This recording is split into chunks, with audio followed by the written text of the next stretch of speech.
Assalamualaikum warahmatullahi wabarakatuh. Saya Suranto Sidi Prayogi dari jurusan Teknik Komputer STMIK AKKM Yogyakarta akan menjelaskan syarat-syarat teknik dari sebuah proyektor. Oke, yang pertama saya akan menjelaskan tentang ambience. Ambience merupakan lampu yang ambien di dalam ruangan. Semakin banyak cahaya masuk, semakin besar kemungkinan proyektor akan menghasilkan gambar yang buram.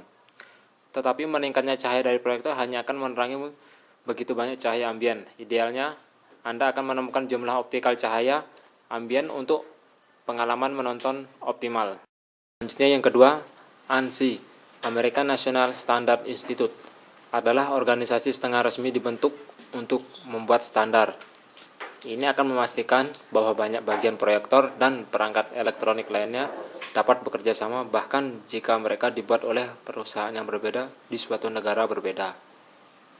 Proyektor hampir selalu didahului dengan sebutan ANSI untuk menunjukkan bahwa produsen mengikuti pedoman ANSI dan bahwa pengukuran didefinisikan dengan jelas. Selanjutnya yang ketiga yaitu kompresi. Adalah beberapa proyektor yang mengkonversi salah satu bentuk masukan fixed LED menjadi lain. Misalnya komputer yang mengeluarkan XGA dan proyektor akan dikonversi ke SVGA.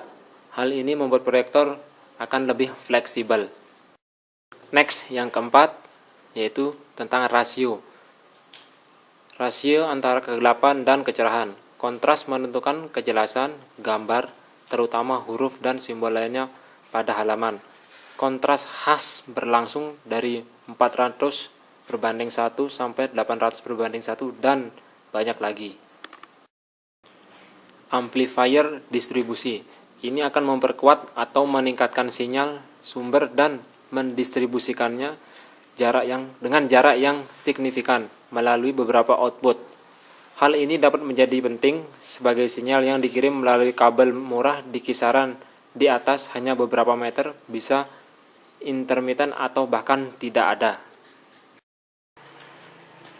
Selanjutnya DLP, Digital Light Processing.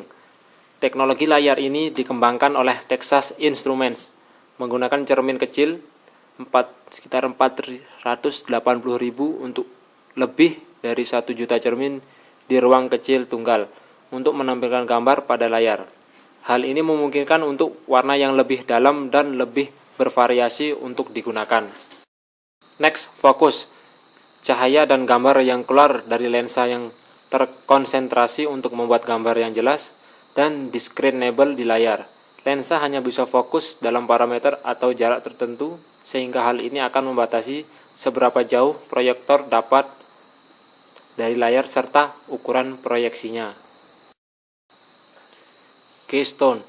Ketika gambar lebih besar di bagian atas daripada bagian bawah ini disebut keystone.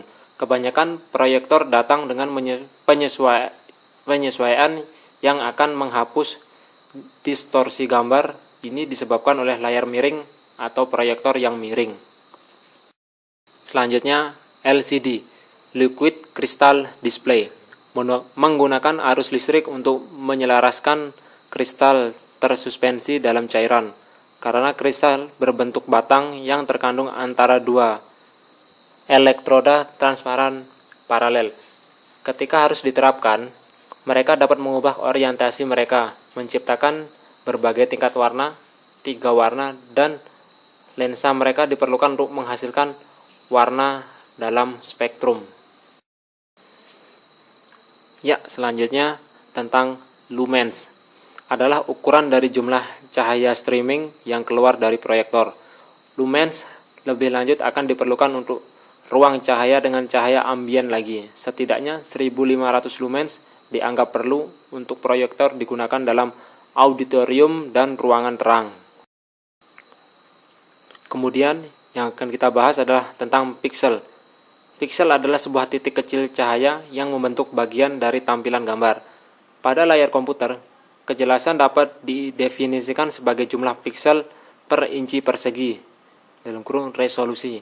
Semakin banyak pixel, semakin tinggi definisinya mungkin, tetapi juga semakin besar file harus mengandung gambar. Ya, yang terakhir, kita akan membahas tentang resolusi. Jumlah titik display digunakan untuk membuat gambar. Titik-titik ini disebut piksel.